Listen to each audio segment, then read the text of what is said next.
Hello, I'm a nostalgia critic. I remember it so you don't have to. Before I start this review, let me tell you a little story about a guy named Mako. And why you don't want to mess with him. Mako apparently was a very popular sort of underground voice celebrity. He did voices for Avatar: The Last Airbender, which I never heard of, Samurai Jack, which I never saw, and played Akira the Wizard in Conan, which I barely remember. So as you can tell, I barely know who this guy is. But apparently a lot of you do, and were not very happy when I made fun of his voice in the TMNT movie. I remember it like it was yesterday. Okay, maybe I don't remember it like it was yesterday, but I have a clip. This home has become like an empty shell. Each of your brothers has Oh god, what did they do to Splinter's voice? It sounds like Mr. Miyagi if he smoked a million Marlboros. Marlboros. Well, apparently a lot of you took this the wrong way, thinking that I was making fun of the actor himself, sending me emails like, "You don't mess with Mako, motherfucker. Leave Mako alone, he is the man. And you should crucify your privates for making fun of Mako." Well, there goes a 1-year anniversary surprise. The fact is, I don't hate Mako, I don't know Mako. I know nothing about Mako. I just thought the voice was a little different compared to the other Splinters I've heard before. I mean, jeez, you act like the guy died or something. God damn it! Okay, so just to recap, I don't hate Mako, I don't know Mako, so logically I can't hate someone I don't know. Especially when he's dead, that makes it very difficult. So, no disrespect, I apologize, let's move on. Boy, how the hell am I gonna segue out of that? Oh, wait a minute. Mako was in Conan. Conan starred Arnold Schwarzenegger. Arnold Schwarzenegger was in a horrible Conan ripoff, which was known as Red Sonja. Just when you thought barbarian role-playing was restricted to the bedroom, Red Sonja dares to show us that half-naked people in loincloths is not only fashionable, but highly cost-effective. A shame it doesn't have a well-developed story to go along with it. This is another one of those classic bad movies that everyone seems to talk about. But why? Is it really so bad that it even deserves mentioning? Well, grab a potion of pretentiousness and let's find out. So it starts out with a young Sonja being played by Bridget Nielsen, as we see her lying unconscious with her house on fire. But then she wakes up to find a mystical, unfinished special effect who tells her about her woes. Sonja. You are suffering, Sonja. Fairy godmother? But vengeance shall be yours. Whoa, a fairy godmother who kicks ass! Vengeance on Queen Gedren, who wanted you for herself. Your disgust was clear, and so it was that Gedren ordered your family murdered, your body violated by her soldiers. Am I the only one that finds it weird that a woman is explaining what happened to the person that it just happened to? I mean, she just went through all this. Why does she have to be reminded? Queen Gedren wanted you for herself. Yeah, I know. This all happened like a minute ago. Your disgust was clear. Yeah, I know all of this. Gedren ordered your family murdered. Still kind of a painful memory, really. Your body violated by her soldiers. Oh, thanks for bringing that up. But in your quest for justice and vengeance, you will need great strength. Well, I'm certainly not gonna get it from this pep talk! So, I'm not kidding, the mystical fairy waves her magic wand so that Sonja can possess a great amount of strength. And maybe, just maybe, turn into a real boy. So if you're like me, you're probably wondering, who the hell was this spirit? Where did she come from? Why did she want to help Sonja out so bad? Like most bad movies, they decide not to tell us. So really, you could put anything there and it would make just about as much sense. You could put Ronald McDonald in that position and it'd be just as logically satisfying. Try once more, just for me. And me? Babble me. So we cut to years in the future as we see the ancient order of silly hats is planning to do away with an evil power that mankind cannot control. Where is the Lord of Lacernia? He has not come, Highness. He should be here for the destruction of the talisman, but we cannot delay. We will proceed without him. And take those ridiculous things off!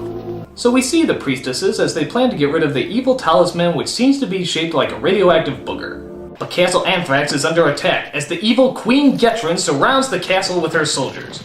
O God of gods, it has become too powerful for us. And we must destroy it before it destroys the world. I'm sure absolutely nothing will stop this ceremony, so let me just proceed as slowly as possible, showing how confident I am that we are about to destroy this evil power. In fact, I feel like it's gone already. Remember that evil power? That was so long as shit cakes!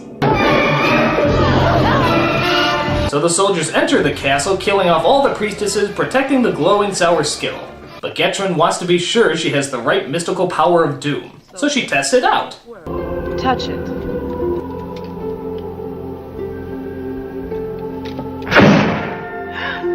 My God! It jump cuts people out of existence!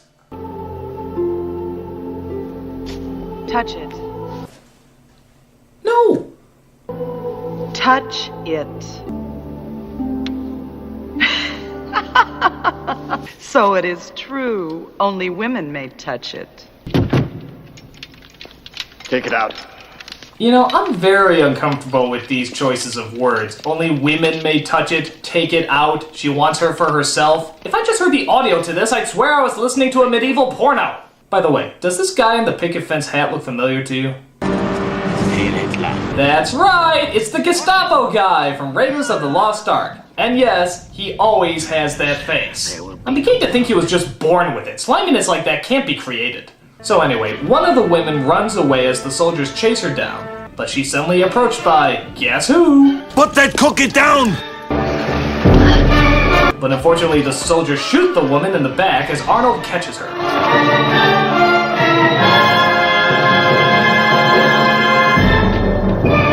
Okay, you can tone down the music, guys. He's just carrying her. It's not very exciting. Oh, well, you can bring the music back now. It's a fight scene. Hello? Never mind. Let's just see what She-Run has to say. Must destroy the talisman. We must find my sister. Take me. I know where she is. Please. Sorry, I totally blanked. What was that? So Arnold is told to find Red Sonja, who lives in the training grounds of... What the hell is that?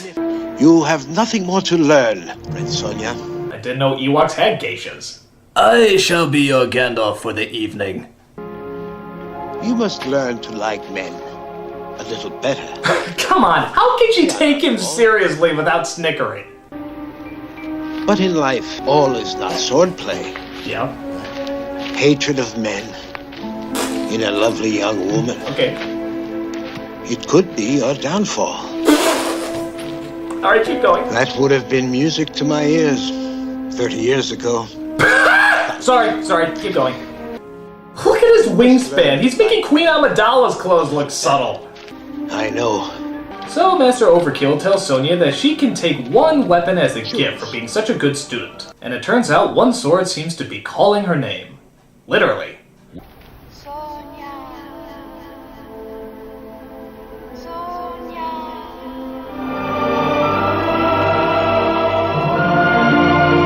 Oh, a singing sword is the ancient mythology of Bugs Bunny cartoons.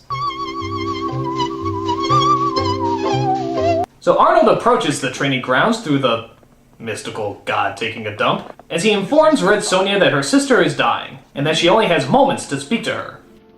You must destroy the talisman, Sonja. Send it into darkness. Swear that you will. I swear.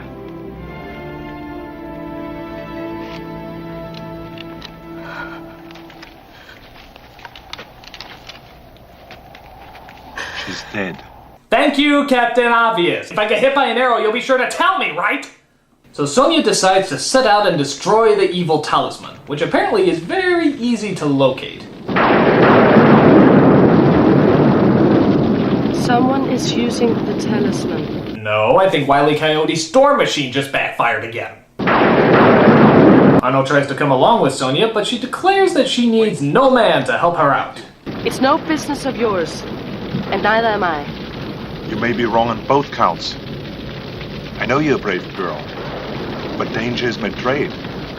Then I'll learn it by myself.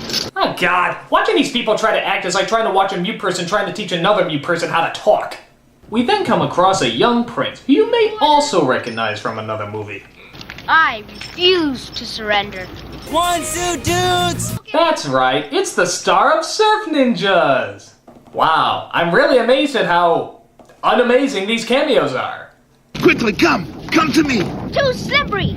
Do you want me to fall in that boiling mud? Don't worry, just take the advice that you gave in your other movie. Remember, bend your knees, use your arms! So it turns out the prince is a spoiled brat of a destroyed kingdom, who's always followed by his helper named Falcon. What's the prince's name, you may ask? His Royal Highness, the Prince Tarn. Prince Tard? That's not very PC, is it? Sonja questions the prince to find out who destroyed his kingdom. What happened? What happened? Queen Gedrin attacked us. What happened? Gedrin? Queen Gedrin? I'm acting. So she continues on her quest as the prince decides to tag along. She comes across a group of warriors who get pretty upset when their leader doesn't let her pass and she stabs him in the chest. That's usually not a good icebreaker. Yeah! But Arnold is there to help her out. Get away, go! What about you? I can hold them! Help me! I cannot hold them! Meanwhile, we cut to the evil fortress of Queen Gedrin, where we see her get ready to set up the talisman and use its awesome power for the forces of evil. Like candles? Much? Enemies are approaching the Outer Empire. Okay. Uh-huh. Walking. Still walking. Entering a room rented out from Castle Grayskull. Wow, I'm so glad they showed us the long walk to the throne. Otherwise, I never would have figured out how the hell she got there. I just assumed it was magic. So she calls upon her sorcerer, who I swear is Wizzo from the Bozo Show, who asks him to show her the enemies that are coming her way.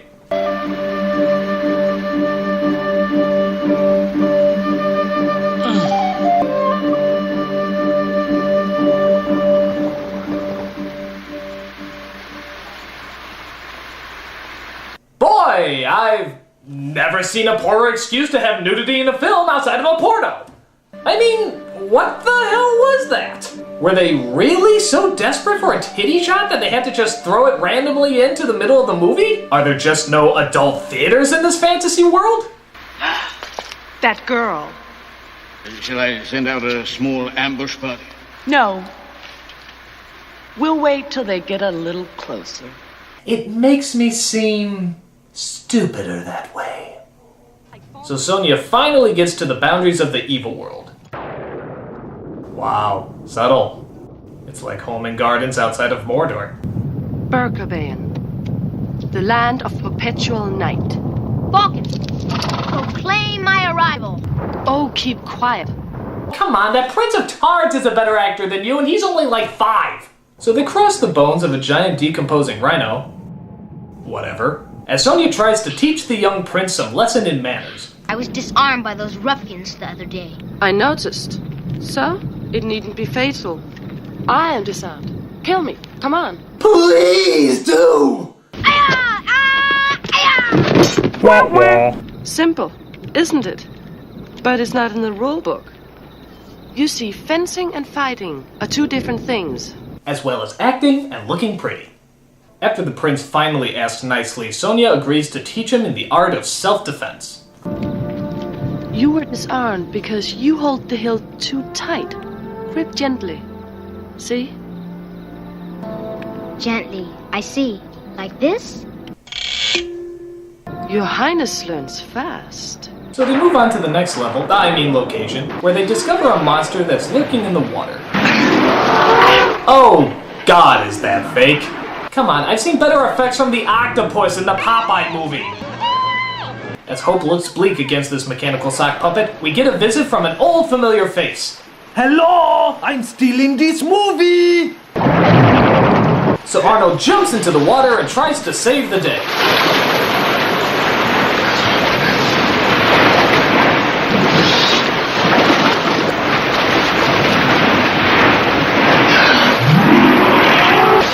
Okay, I think we spent way too much time watching Arnold ride this thing.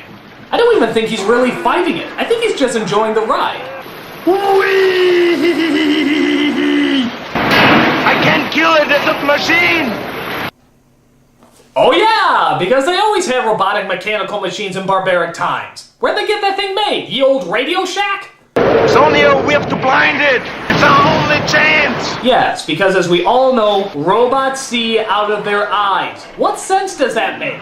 Does it also scream like a banshee if you nail it in the mechanical groin? I mean, why build it that way? So they escape the monster and continue on their quest. But Arnold's sword is extending for Sonja as we partake in a love scene which I like to call Love in the Dueling Accents. No man may have me unless he has beaten me in a fair fight. So, the only man that can have you is one who has tried to kill you. That's logic. Hey, Arnold's pointing out the plot holes.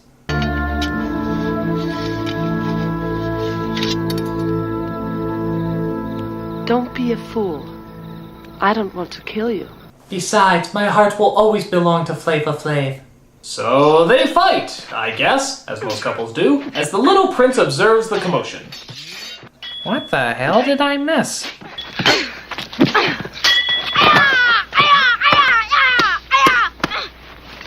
I will eat you, child! Tonight I dine on Chinese! Yeah, apparently Arnold is so strong he needs a string to hold the child up. Either that or he's just been a puppet the whole time. Either one wouldn't surprise me.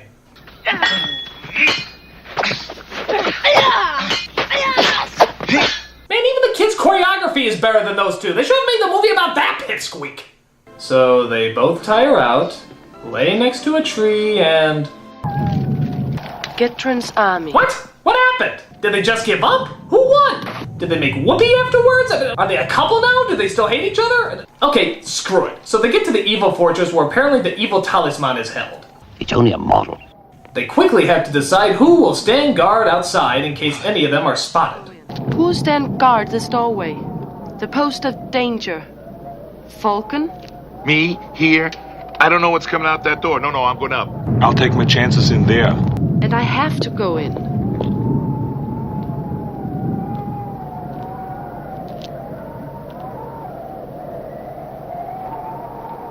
It's you dork! Get a fucking head! I'll stay. Oh, would you? By the way, is it me, or does that giant circular door look vaguely familiar? Inside, the queen and her evil lackey discuss why and how they seem to have suddenly lost control of the talisman. Oh, God, Majesty, what you want? The world, Eichel! Today we took another piece of it, the city of Tacto! There will be no world. There will be no world. There will be no world. There will be no world. I just got it. So our heroes are sneaking around trying to find a way in when suddenly...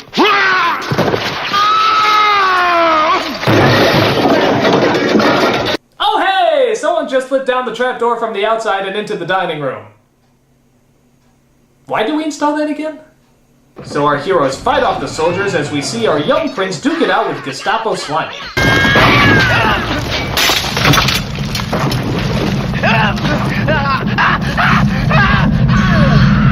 Look out! He's gonna be crushed by the Looney Tunes logo! That's all, folks.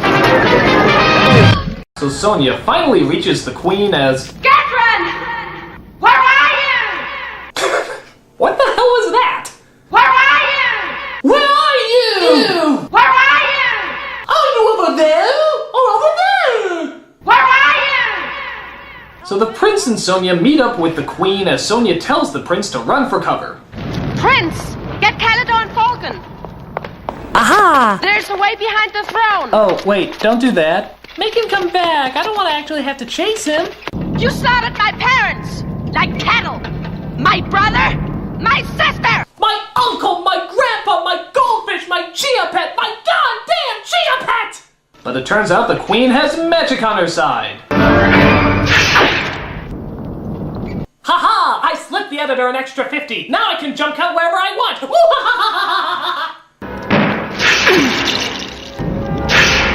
Okay, seriously, knock it off. It's not a good effect. Jeez, this woman teleports more than Ganon from The Legend of Zelda. But it turns out the wizard is also getting his strikes. Uh-oh, she spotted me. I guess I should stab her again. I guess I should stab her again. I guess I should stab her again. I guess I should stab her. Okay, what is with these morons? Do you have short-term memory loss? Now I'll never lead the Grand March. So they enter into the candle room where they have their big final battle. Huh, how strangely anticlimactic. Goodbye! Remember me as a horrible blue screen effect! And take your jawbreaker with you! So our heroes have to escape the fortress before it all comes crumbling down. I can't get through! Damn my large heaving breasts! I especially love this scene where Arnold holds up the falling rubble so that they can pass. But look after it falls. You could hopscotch over that! Quick! Run away from... nothing! So the queen is destroyed, the prince is still a brat, and our two actors can't act and they all live happily ever after. So, was this film really as bad as some people make it out to be? Reportedly, Arnold Schwarzenegger used to joke that he would torture people by showing this movie over and over and over. So, is it really that bad? Well, it's definitely bad, but certainly not the worst. In my opinion, Arnold has certainly made much worse films, so I don't really get why this one's so special. But I can't lie, it is definitely a bad movie. And when your actress playing the main character who looks like this is married to someone who looks like this, yeah, you're gonna be in deep fucking trouble. I'm a nostalgia critic, I remember it so you don't have to.